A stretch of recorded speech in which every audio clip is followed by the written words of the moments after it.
Eh bien bonjour à toutes et à tous, ici The Marvelman. Aujourd'hui on se trouve pour une petite review et analyse de l'épisode 7 de What If sur Party Thor.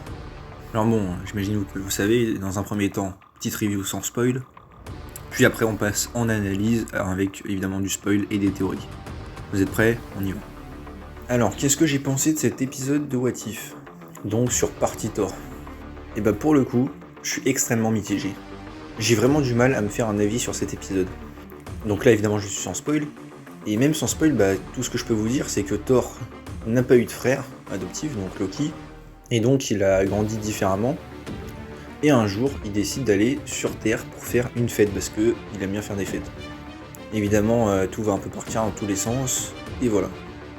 Et franchement, à part ça, je ne peux pas vous dire grand chose, et même au sein de l'épisode il ne se passe pas grand chose de plus.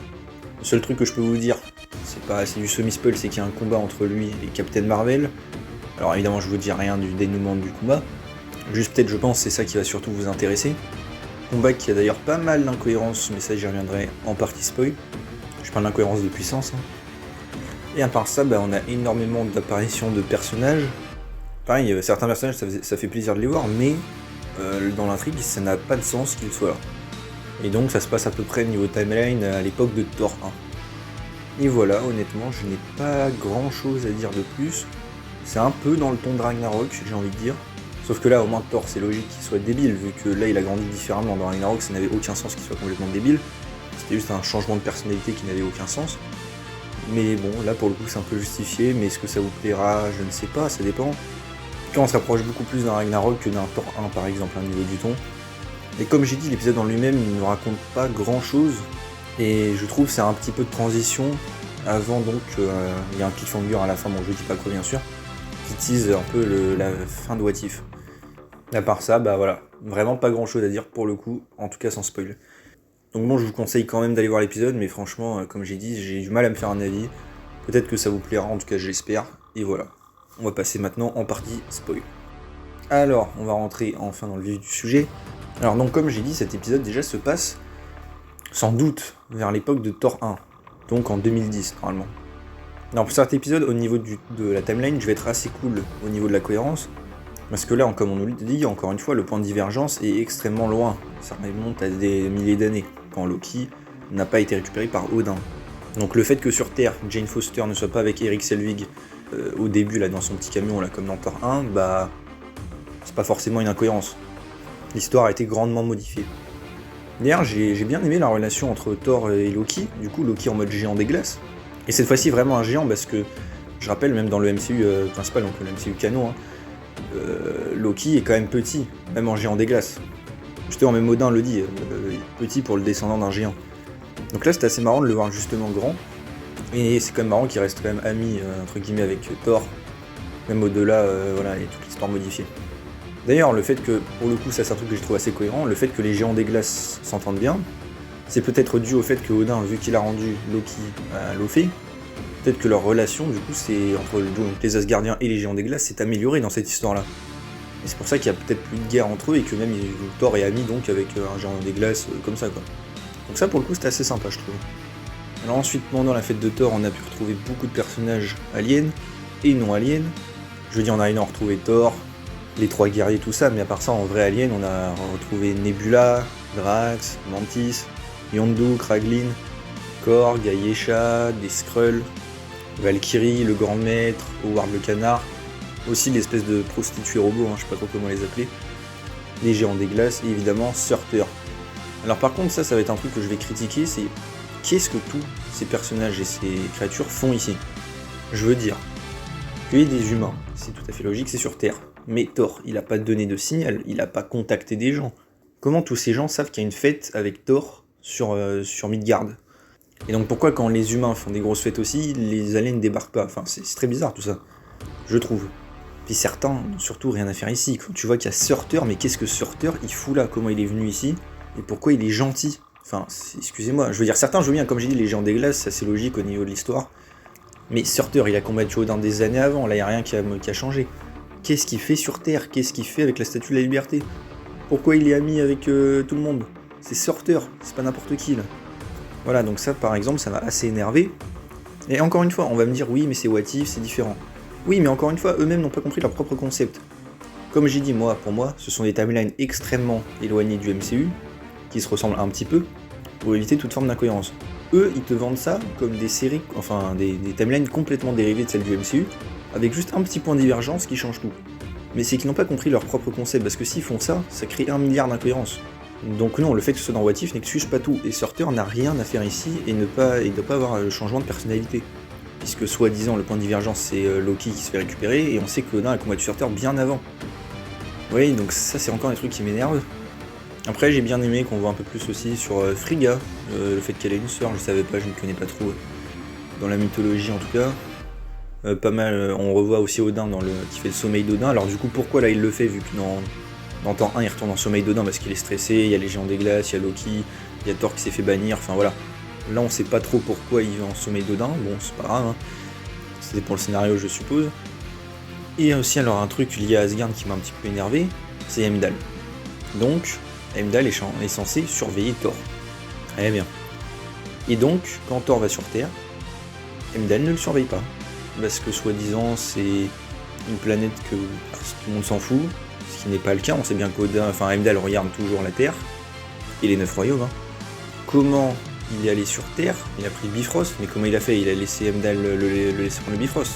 Comment il a fait? Donc Heimdall lui a pas demandé où il allait? Et pourquoi Heimdall il parle pas dans l'épisode? Enfin, Heimdall j'ai trouvé très très mal géré dans cet épisode. Et la raison pour laquelle il ne fait rien et ne regarde rien n'a aucun sens. Je veux dire, c'est son rôle de surveiller les 9 royaumes, la Terre en fait partie. De plus, il y a tellement d'aliens qui débarquent, excepté Thor, hein, que évidemment qu'Heimdall a vu ce qui s'y passait, enfin c'est obligatoire. Voilà, bon, ça c'est un truc qui m'a énervé. Après, j'étais content de revoir Jane Foster et Darcy Lewis. Je sais que ces personnes ne sont pas très appréciées, mais moi je les aimais bien, surtout à l'époque de Thor 1. D'ailleurs, le mariage de Darcy avec Howard le Canard était vraiment assez drôle pour le coup, ça m'a fait bien marrer. Jane Foster et Thor qui évidemment s'aiment toujours, même dans des conditions différentes, c'est assez cool aussi. Évidemment, ça reviendra dans Thor 4, hein, bien sûr. D'ailleurs, j'ai repéré quand même ça une petite incohérence, c'est Thor et Jane qui vont se faire tatouer. Comment Thor se fait tatouer? Sa peau est bien plus solide que celle d'un humain, donc comment une aiguille peut le traverser? Enfin, vous voyez, ces petits détails comme ça, mais moi, ça me fait sortir direct. Et enfin, on va arriver sans doute au gros morceau, le combat Captain Marvel contre Thor. Alors, ce combat, je l'ai bien aimé, mais j'ai des trucs à dire. Ça va être à la fois un défaut et un point positif, mais je vais m'expliquer. Donc, dans cette histoire-là, Thor peut mettre des patates à Captain Marvel. Captain Marvel, évidemment, peut en mettre à Thor aussi. Et donc, quand ils se frappent, ils sont très forts. Je dis ça évidemment dans le sens, ils peuvent s'envoyer d'un continent à l'autre. Enfin voilà quoi, ça c'est une démonstration de force assez impressionnante. Et ça c'est un défaut que je fais pour le reste du MCU, c'est qu'on ne ressent jamais quasiment la puissance des personnages. Contrairement à des films d'ici, par exemple Batman v Superman, Man of Steel, quand ils se frappent, on sent que c'est des dieux. Je sais pas comment dire ça. Ils se mettent une patate, les persos volent et tu as les ondes de choc et il y a tout qui se pète, enfin voilà.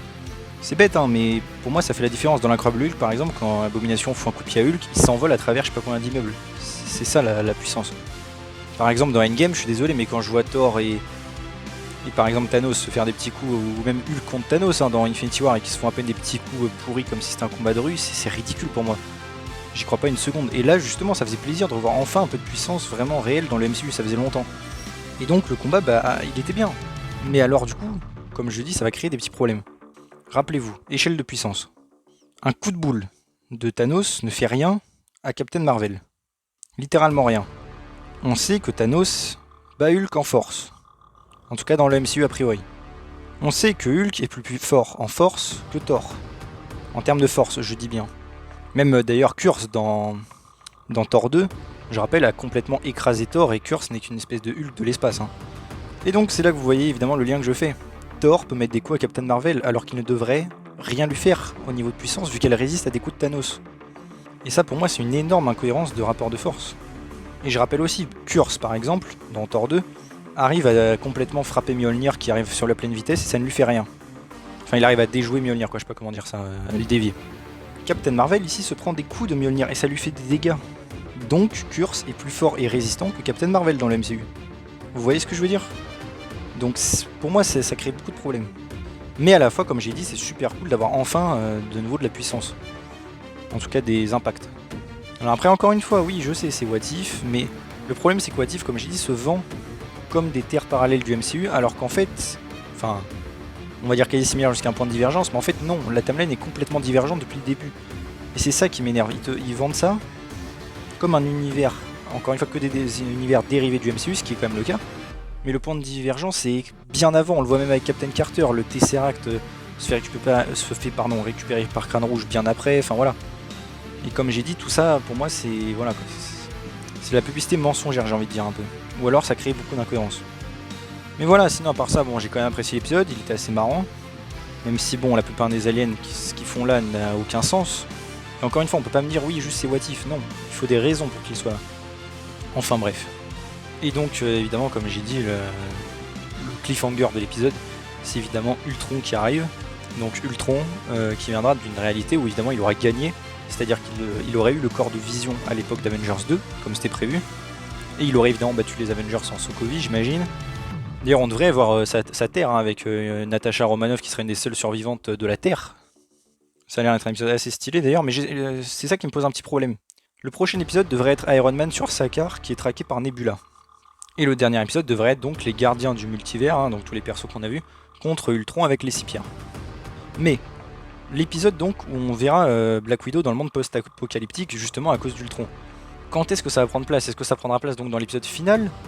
Mais du coup c'est un peu triste parce qu'a priori on devrait pas en voir beaucoup de ce monde vu que ce sera assez vite les gardiens du multivers contre Ultron, ou alors peut-être que ce sera un épisode en saison 2. Je sais pas trop, ou alors peut-être qu'ils vont faire un épisode un peu plus gros, peut-être un double épisode.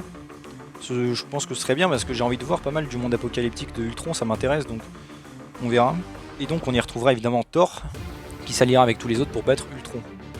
Et évidemment donc Ultron qui a réussi à avoir les 6 pierres. Alors pour ça j'ai déjà une explication, hein. La pierre de l'âme, il a dû sacrifier j'imagine Wanda parce qu'à la base c'est Ultron qui a un truc avec Wanda et qu'il aime bien, hein. C'est pour ça que Ultron l'aime bien aussi, que Vision l'aime bien aussi.